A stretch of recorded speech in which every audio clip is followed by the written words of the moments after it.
For today's video guys, nagpakatay nga pala tayo kay Uncle Josep ng native na manok. Bali dalawa nga pala yung pinakatay ni nanay. Anis ko na kasi kumain ng manok. Kakabakasyon ko lang kasi galing Maynila. Agad ako napakatay kay Uncle. So ayan na, nililinis na ng Uncle yung manok.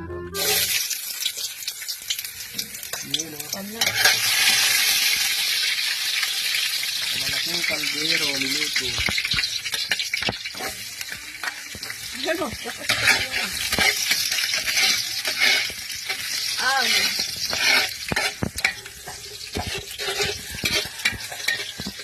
Ito na yung native chicken.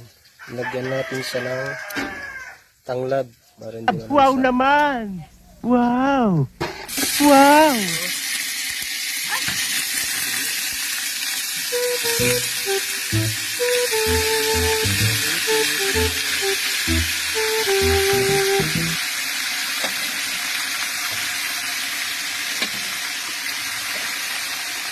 Ito tanglad. Lagyan na natin yung tanglad. Dami. Bumba.